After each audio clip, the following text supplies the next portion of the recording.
Bem-vindo ao curso de Cálculo Diferencial e Integral. Em aulas passadas, nós vimos que as funções trigonométricas são contínuas em todo o seu domínio. Desse modo, são válidos os limites abaixo. Limite de seno de x quando x tende a c é igual a seno de c. Limite de cosseno de x quando x tende a c é igual a cosseno de c. Em ambos os casos, c tem que estar no domínio das funções, claro. Lembrando da aula sobre funções contínuas, nós vimos que, se duas funções são contínuas em um ponto c, então a razão entre essas funções naquele ponto c também é contínua naquele ponto, desde que o limite daquela função que está no denominador, quando x tende a c, não seja zero. Desse modo, lembrando que a definição da tangente é igual a seno sobre cosseno, então a gente vai poder dizer que limite da tangente de x quando x tende a c é igual a tangente de c, desde que o limite do cosseno de x quando x tende a c não seja zero. Lembrando que o cosseno de x é zero para os ângulos de 90 graus e de 270 graus, e todos os côngruos a esses dois, então nós temos que esse limite aqui, limite da tangente de x quando x tende a c, só vai ter problema se fosse esse c igual a π sobre 2, que é 90 graus, ou 3π sobre 2, que é 270 graus, ou então os arcos côngruos a estes. Fora isso, não teria problema. Vejamos agora um limite que é tão especial que ganha o nome de limite fundamental. É o limite quando x tende a zero de seno de x sobre x. Perceba que esse limite é uma indeterminação. O numerador vai para zero, porque o seno de zero é zero. E o denominador vai para zero também, já que é apenas x que aparece aqui. O problema é que não há uma simplificação algébrica que faça com que a gente possa eliminar essa indeterminação. Aqui nós vamos ter que apelar para um conceito geométrico. Mas primeiro, vejamos uma estimativa numérica desse limite. Então aqui nós temos x e o valor para seno de x. Perceba que quanto mais eu me aproximo de zero, tanto pela esquerda quanto pela direita, mais o valor da função se aproxima de 1. Então, parece razoável dizer que o limite de seno de x sobre x quando x tende a zero é igual a 1. Mas como é que a gente pode chegar analiticamente a esse limite? Nós vamos precisar de uma interpretação geométrica. Aqui nós temos um círculo centrado na origem e de raio unitário, e nós desenhamos aqui dois triângulos, o triângulo OAB e o triângulo OAT.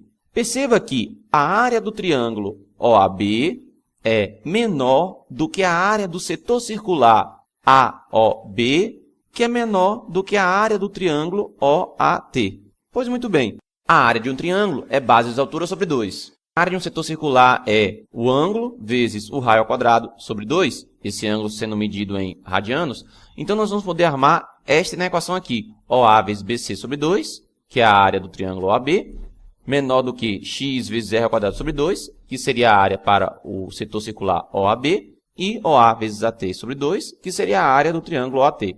Pela construção, perceba que OA mede 1, que é igual ao raio do círculo. BC é igual ao seno de x. Basta aplicar a definição de seno para esse triângulo retângulo OCB e você vai obter que esse BC é seno de x. Aqui no lugar de x, continua assim. R nós sabemos que é 1, que é o raio do círculo. OA nós já sabemos que é 1. E AT mede a tangente do ângulo x. Basta você aplicar a definição de tangente para o triângulo retângulo TAO e você vai conseguir obter esse resultado. Sendo assim, a gente vai poder escrever o seguinte.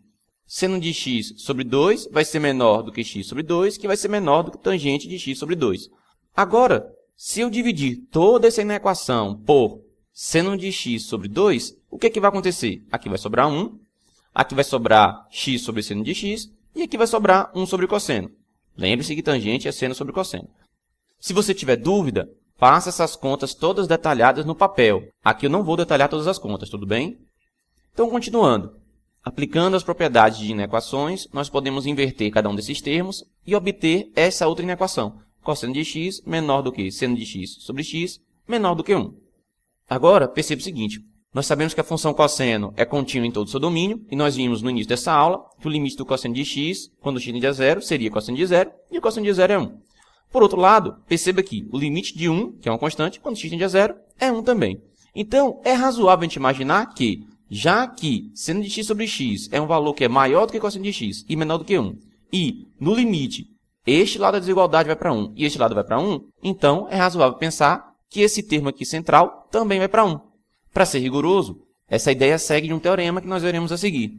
Perceba que nós fizemos toda a análise para x sendo um ângulo próximo de zero, porém maior do que zero. Agora, falta fazer a análise para x sendo um ângulo próximo de zero, porém menor do que zero. Desse modo, vou deixar como exercício para vocês fazer essa mesma construção, analisando esses ângulos x menores do que zero. Vai ser simplesmente você fazer essa mesma construção geométrica, porém no quarto quadrante. Esse é o chamado teorema do confronto, ou do sanduíche. Então imagine que você tem três funções, f, g e h. Imagine que existe um número r maior do que zero, de tal modo que f de x é menor ou igual que g de x, que é menor ou igual que h de x. Para módulo de x menos c maior do que zero e menor do que r. Considerando essas condições, se for válido que limite de f de x quando x tende a c for igual ao limite de h de x quando x tende a c, que é igual ao número L, então o limite da função g de x quando x tende a c também é L.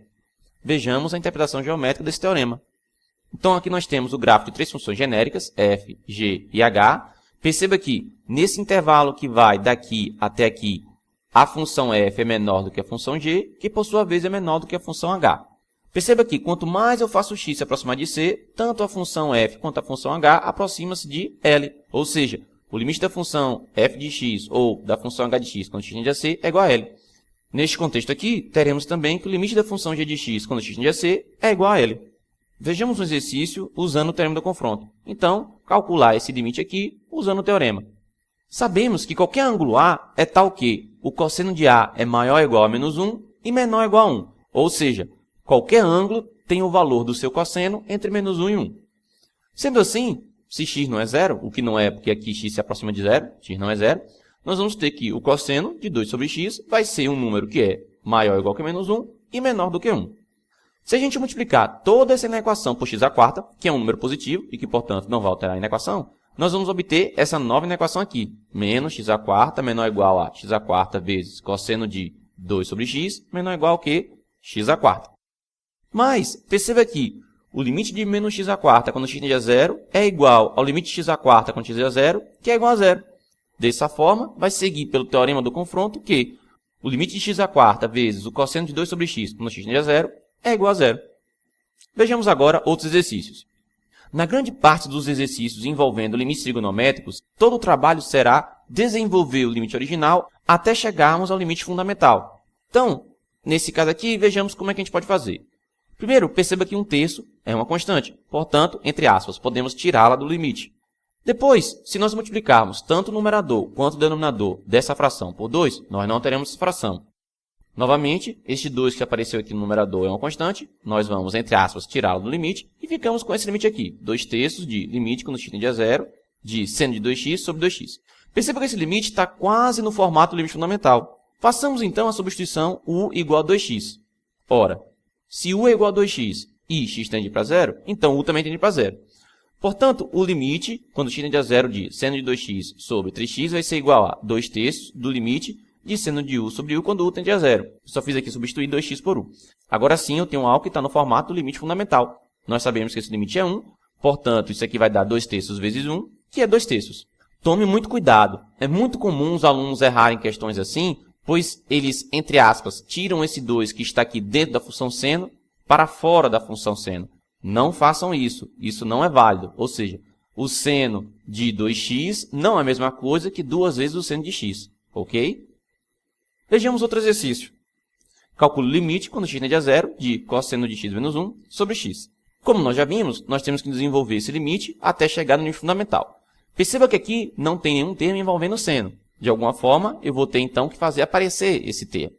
Como é que eu vou começar? Eu vou começar esse limite multiplicando tanto o numerador quanto o denominador por cosseno de x mais 1.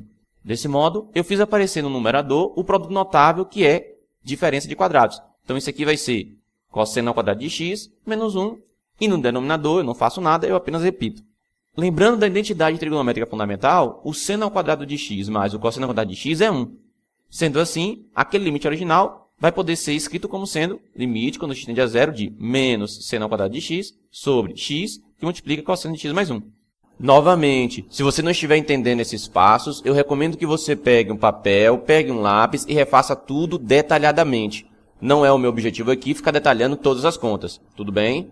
Agora, usando a propriedade de que o limite do produto é o produto dos limites, já que o limite de cada termo desse aqui está definido, então nós podemos dizer que esse limite aqui é o mesmo que fazer menos o limite de seno de x quando x tende a zero, vezes o limite de seno de x sobre x quando x tende a zero, vezes o limite de 1 sobre cosseno de x mais 1 quando x tende a zero. Perceba que Esse primeiro limite aqui dá zero, né? Seno é uma função contínua, né? Então isso aqui vai ser igual a seno de zero, que é zero. Esse outro limite aqui é o limite fundamental, dá 1. E esse outro limite aqui, como cosseno é uma função contínua, esse limite aqui não vai ter, nesse caso, indeterminação nenhuma. Então ele vai ser simplesmente 1 sobre o cosseno de zero mais 1. Cosseno de zero a gente sabe que é 1. Então no final das contas, vai ser igual a menos 0, que multiplica 1, que multiplica 1 sobre 1 mais 1. Ou seja, no final das contas, como eu estou aqui multiplicando por zero, o resultado desse limite será zero. Vejamos mais outro exercício. Então agora nós temos limite quando x tende a zero de tangente de x menos seno de x sobre x ao cubo. Novamente, nós vamos desenvolver esse limite até encontrar o limite fundamental. Primeiro, lembre-se que a definição de tangente diz que a tangente de x é igual a seno de x sobre o cosseno de x. Resolvendo essa expressão aqui no numerador, você vai obter esse novo limite aqui. Limite quando x tende a zero de seno de x menos seno de x vezes o cosseno de x, isso tudo sobre x ao cubo cosseno de x. Colocando o seno de x em evidência no numerador, perceba que agora nós ficaremos com seno de x, que multiplica 1 menos o cosseno de x, sobre x ao cubo, que multiplica o cosseno de x. Aqui no denominador, nós não fizemos nada com ele, apenas repetimos. Continuando, se eu multiplicar agora tanto o numerador quanto o denominador por 1 mais cosseno de x, nós vamos obter essa expressão aqui, que desenvolvendo vai ser a mesma coisa aqui, seno de x, que multiplica 1 menos o cosseno ao quadrado de x, sobre x ao cubo, vezes cosseno de x, vezes 1 mais cosseno de x, isso tudo no limite quando x tende a zero. E agora, lembrando da identidade trigonométrica fundamental, nós sabemos que 1 menos o cosseno ao quadrado de x é a mesma coisa que seno ao quadrado de x. Multiplico por seno de x, vai acabar sobrando aqui no numerador seno ao cubo de x. No denominador, eu não fiz nada, então eu apenas repito. Continuando a resolução do limite, então o que a gente tinha? A gente tinha originalmente o limite, quando x tende a zero, de tangente de x menos seno de x sobre x ao cubo. Nós desenvolvemos e chegamos no limite, quando x tende a zero, de seno ao cubo de x sobre x ao cubo, multiplicado por cosseno de x, multiplicado por 1 mais cosseno de x. Então, agora nós vamos poder separar esse limite aqui em dois limites, usando a propriedade que o produto dos limites é o limite dos produtos. Aqui nós vamos poder usar essa propriedade, já que cada fator está definido o limite quando x tende a zero. Então, como é que vai ficar aqui arrumando? No final das contas, vai ser limite, quando x tende a zero, de seno de x sobre x, isso tudo elevado ao cubo, vezes o limite de 1 sobre cosseno de x, que multiplica 1 mais cosseno de x, quando x tende a zero. Esse limite aqui, nós sabemos que é o limite fundamental, então esse aqui vai ser 1 elevado ao cubo, vezes. Aqui, como nós sabemos que o cosseno é uma função contínua e aqui não tem determinação nenhuma, esse limite vai ser simplesmente igual a 1 sobre cosseno de zero, que é 1, vezes 1 mais cosseno de zero, que também é 1, ou seja, nós vamos ter 1 sobre 1, que multiplica 1 mais 1. Desse modo, no final das contas, nós teremos 1 que multiplica meio, que é igual a meio. Eu aproveito agora para lembrar que durante toda essa aula nós usamos muitos conceitos de trigonometria. Se você não está com esses conteúdos muito bem revisados, eu recomendo que você procure o canal do meu parceiro NEC aqui no YouTube para que você possa revisá-los. Lembre-se que não é o meu objetivo aqui revisar os conteúdos do ensino fundamental e médio. Esta aula termina aqui e espero você no próximo vídeo.